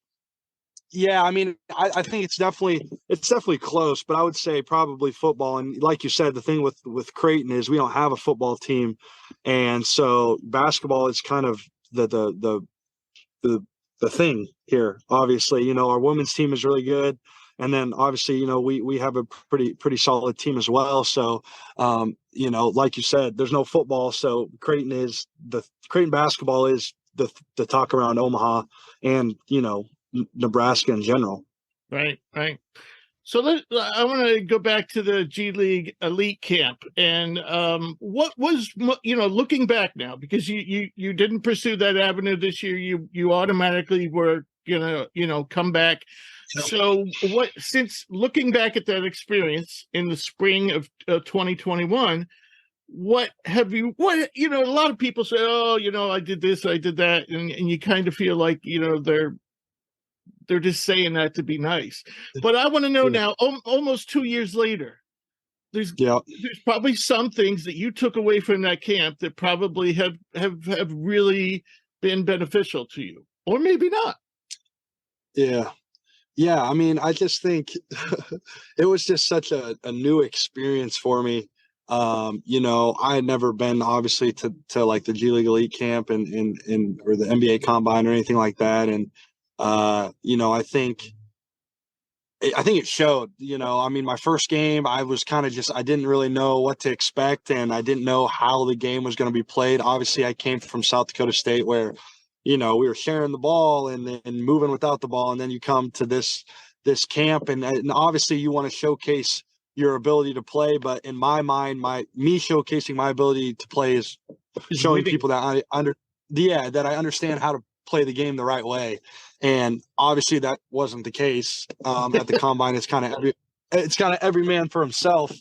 And so, obviously I took the lessons I learned from the first game. And I think the second game, I had a pretty good game. And if I would have had that my first game, I think I would have had a good chance of getting maybe called up, to the NBA combine. But I just think that was kind of the biggest experience that I learned going through the process there is just in those types of environments, it's really every man for himself, right? Regardless of what they tell you, because, in the meetings going up to the games, they're like, we're going to play team basketball. We're going to play winning basketball.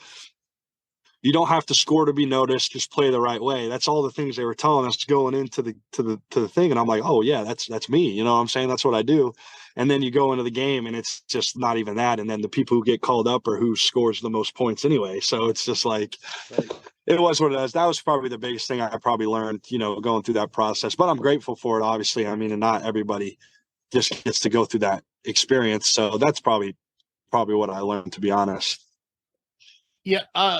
I always feel that pass first guys, really can struggle, at least, if at least the first day. And that's what happened with you, I thought. Yeah. 100%. All right. So I'm by no means an isolation player. You know what I mean? Right, that's right. really, so anyway. Well, you can though. You can. Don't undersell yourself. Yeah. So you moved on to Creighton. The Bluejays had a tremendous season and advanced to the Elite Eight, and then you lost an absolute heartbreaker to San Diego State. So now bear with me, because this question kind of has multiple parts. And the first thing that comes, I was going to ask, does that one still sting? And the answer is obviously yes. But I want to know how you put things in perspective. And I would think if you asked this to any person off the street, in Omaha even, and you would say, what do you think about what happened last season? Most people would probably say, well, I think they had an excellent season and they should be proud. But I'm thinking if I'm in your shoes, I bet you, and now this is really what I'm asking you. I'm thinking you think, damn, we came so close. And San Diego State went on to the championship game, and they kind of got beat convincingly. And we know we could have beat UConn because we already did it, And I'm thinking that's the thought you can't get out of your head. Yeah, I mean you pretty much nailed it on the dot there. I mean, obviously, you work so hard, in the off season and in the preseason to get to that point, and you get to that point, and then to lose like we did. It sucked and it definitely stung. And then obviously seeing UConn go off and win the championship kind of uncontested, like no one really challenged them. And like you said, we were able to beat them, in league play. So it is what it is. For me, I don't think too much in the past. Like, obviously it's motivation coming forward, and it was a reason why I chose to come back, wanting to get back there and get over the hump. And, try to win a national championship. And it's definitely motivation, but I don't really, I'm a very internally motivated person. Like, I'm not necessarily motivated by external things. I want to win because I love to compete, and I want to win, and I want to help Coach Mack win, and I want to help Creighton win, and I want to help the team win. And I think that's kind of my mindset coming into this year. Obviously, that is added motivation the way we lost last year, and wanting to get back there. But this team is all, looking forward and, looking forward to a great year. And I think just the team's chemistry this year is just off the charts. So it's going to be an exciting year for sure. Right. And I do want to talk about the team this year. But before I do, I got to ask you something that's been bugging me for months. And please try to be honest. Okay. This is a hard question. You came so close to winning it all, in my mind. In my mind, Yep. you would have matched up better in the finals. Yep. And everyone could have run it back. and it seemed like a no-brainer. You know, I knew you were coming back, and then I almost fell off my chair when I heard Ryan Nebhard, Arthur Coloma were transferring to other programs. And I'm going to add this. Anybody who knows basketball knew where they were transferring. They were not going to be in a better position to make the Final Four than where they were leaving. And that's already proven in the polls. Even with Ryan, Gonzaga is not rated in the top 10 like you are. And Kansas State is not even in the top 25, and USC just handled them. So my question is, why? Why would they? You guys would have. I mean, you guys are what, ranked like 8th now? I bet you. If those guys are still there, you're ranked like 4th.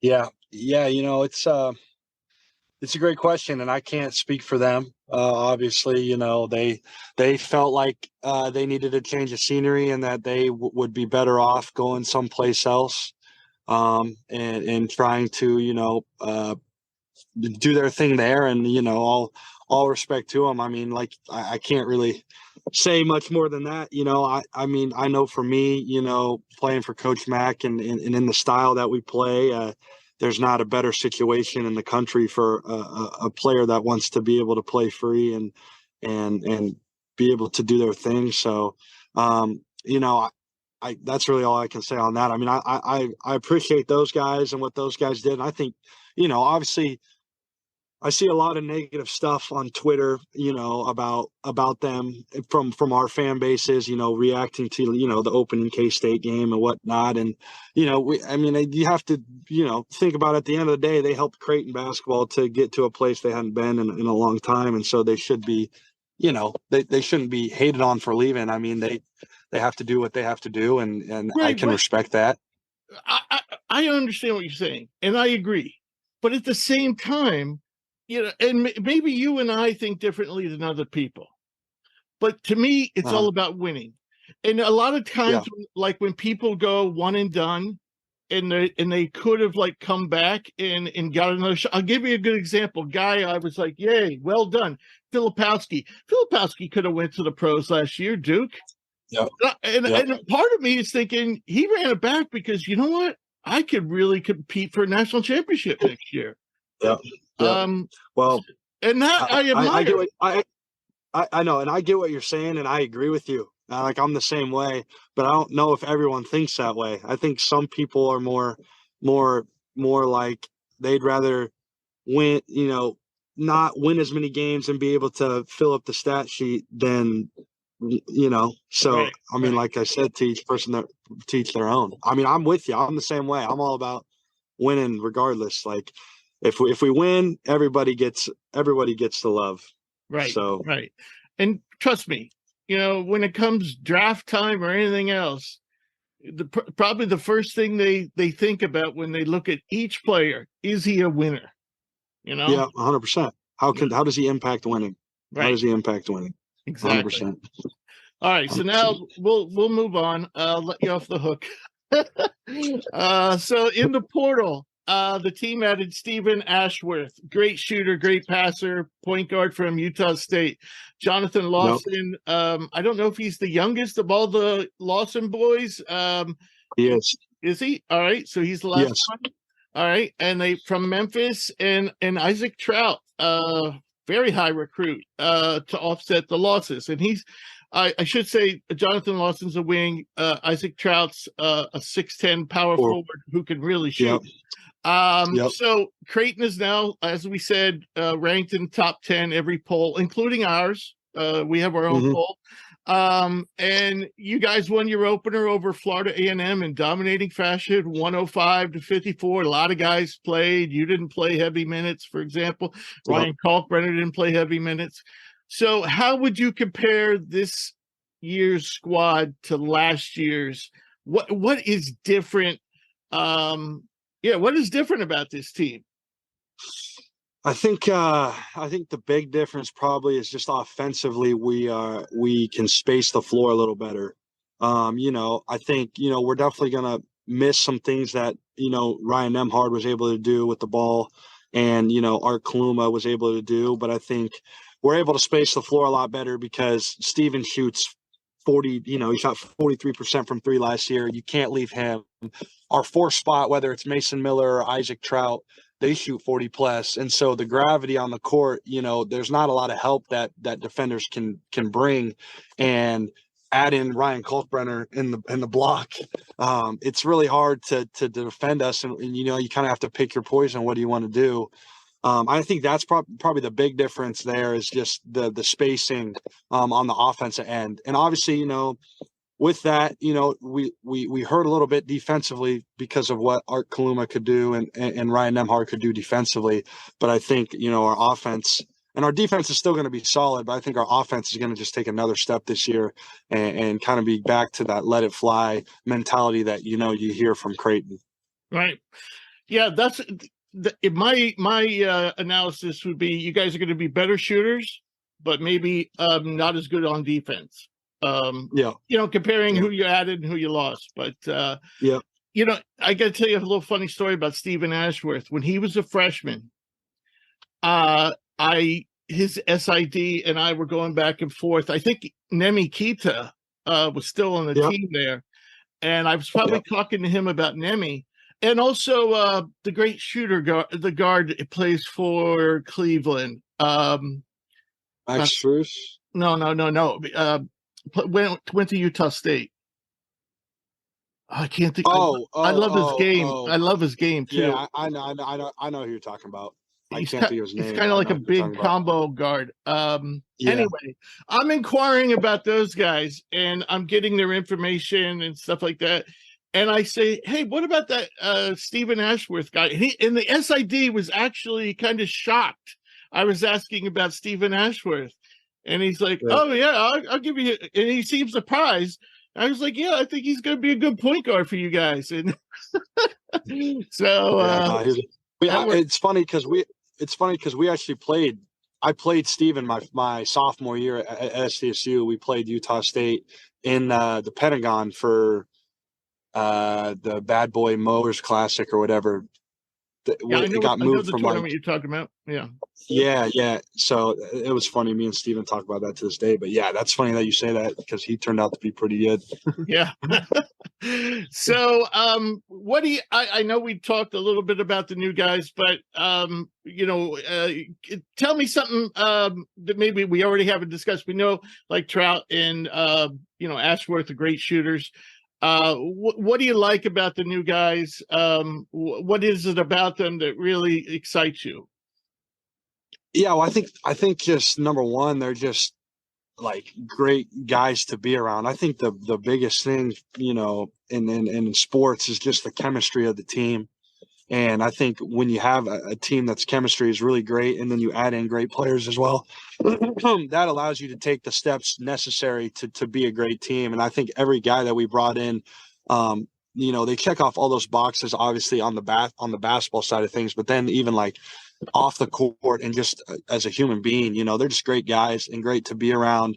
And I think the team as a whole, the chemistry, like I said before, is just like off the charts, and it makes like every day practice and lift and everything you have to do to get together just enjoyable. And it's not like a drag. It's not a negative thing that you have to do. And I think that's probably what excites me the most about everybody we brought in is just how well they fit into our team, like chemistry wise. And the freshmen we brought in too, like even though like a lot of them are redshirting, like they just bring in a lot of energy, a lot of positive energy. And so I think that's probably the biggest thing.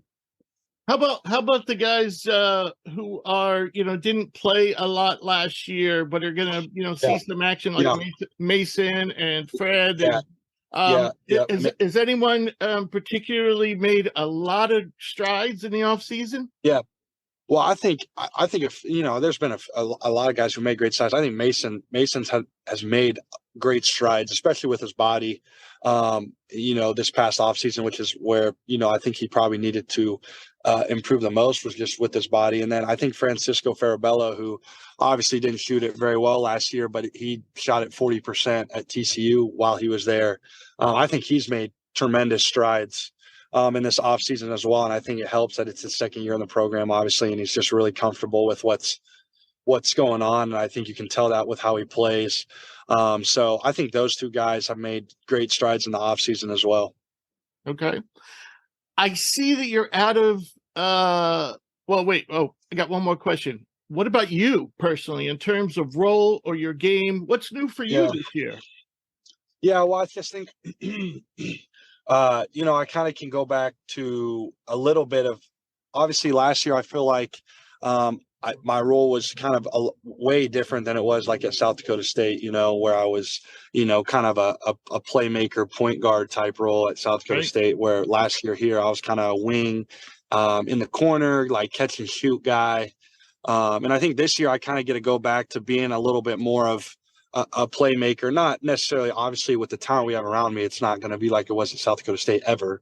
But I think Steven's ability to shoot it and play off the ball allows for Trey and myself to be able to be a facilitator a little bit more than we were last year. And I think that's probably the biggest thing that I'm excited about, is to be able to kind of go back to that role a little bit. I think that's one thing. And then another thing, like I just worked really hard in the offseason with my shot, specifically just shooting off the move, running off double screens, getting my release quicker. Those are kind of the two areas for me that I'm really excited to show this year, that maybe I didn't really do a lot last year. Right. Well, that sounds great. All right, got a few more for you. I see that your out of conference schedule is not nearly as grueling as last year. And for people who don't remember, you guys played in the championship at Maui against Arizona. You had a battle with them.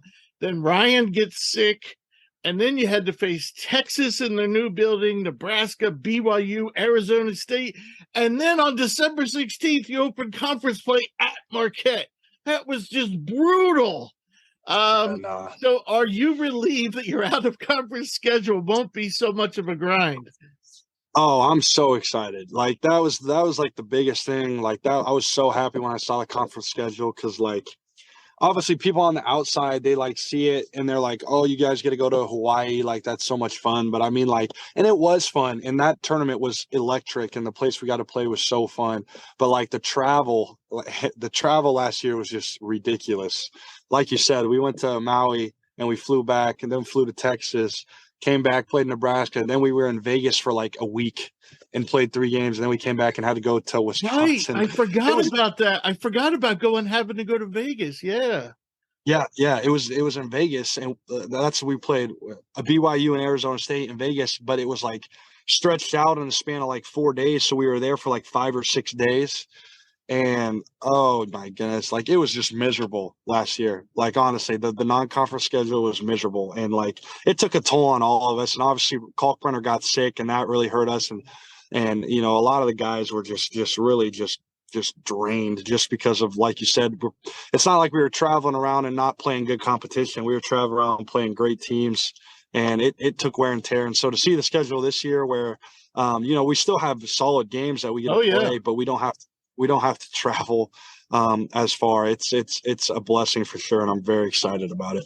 Most of the games are in the Midwest. You got Iowa, you got Nebraska, of course. That's an annual thing. Yeah. By the Alabama. way, shout out to the Cornhuskers. They're going to be healthy this year. Yeah. They're going to be solid. No, I meant you guys they better beware, because you guys are going to be coming in sick and tired. Yeah, I know. Can't make excuses though. They caught you last year at a perfect time. But anyway, you got Iowa, Nebraska, Oklahoma State, Alabama. All those aren't too far from home. Am I forgetting any good teams you got on there? I mean, really? No, that sounds right. Right. That sounds right. And then, of course, the conference is stacked too. Villanova's going to be back this year, so one more hot team in the conference. So I got 2 more questions for you. The next one is, what are you looking forward the most, and what do you think is going to be the biggest challenge this season? I mean, honestly, just looking forward to the most is just like, I'm just trying to enjoy it as like every little thing as much as I can. Obviously, like, it's my last year, like for real this time. Like, I don't have any eligibility left, obviously, in college. And, you know, from everybody I talked to, from like Doug McDermott and some other guys that are in the league, you know, they tell me to just enjoy it while I'm in it, because once you're out and there's no going back. And so that's been my approach, you know, obviously like the off season and the preseason. And now as we're getting into games, it's just to enjoy it and you know, the college atmosphere, the college environment. So that's kind of the biggest thing I'm looking forward to this year. And then what was the second question? And what's going to be the biggest challenge for you and the team? I mean, I think just for the team, you know, obviously is just the grind of the season. I think that's the challenge for a lot of teams, is just how do you approach every day? I mean, that's been my biggest voice to the team, is just try to win every day. I mean, you can't worry about tomorrow and you can't worry about yesterday. All you can take care of is today. And that's I think going to be the biggest challenge for us, is just worry about today. And obviously the Big East is stacked, like we've talked about before. And so there's going to be ups and downs, but as long as you approach every day with a consistent mindset, you're going to like where you're at. Right. All right. Last one. And this is a fun one, I hope. You play the game with flair. And you play the game with emotion. People love to watch you play. You always rock the headband. Are you rocking the headband this year? No, I'm not. I got the you know wow. I got the high and tight fade. So no, I'm not going to be rocking the headband this year. Probably. I turned 23 last couple months ago, and I decided, you know, I'm just getting a little old for the mop hair and the headband. Shout out Pistol Pete for the mop hair and the mop and the socks. But no, I'm not going to be rocking the headband. Well, even so, you still play the game with flair and emotion. Yep. So I wondered if you had any fun NIL deals. And I'll give you an example. You know Tyson Degenhart from Boise? Yep. So Tyson told us on the show, and I thought this was kind of funny. They have at a local bakery, they've come up with Degenhart Dozen, which are specific arrangement of donuts that's named after him, and that's part of his NIL. So do you have any fun things like that going on? I don't think I do, to be honest with you. I'm trying to think. No, I don't have any like fun things like that in terms of NIL, to be completely honest with you. I'm trying to think. No. Well, I got an idea for you. Are you ready? Is there a good local ice cream shop? Yeah, for sure. Yeah. Well, you should have your NIL person approach them and come up with the Scheierman shake. Okay. And a milkshake, and maybe it could be white chocolate. Oh yeah, I like that. That's good. I see what you did there. No, that's funny. That's good. Yeah, I'm thinking of the Scheierman shake at the local ice cream shop would work.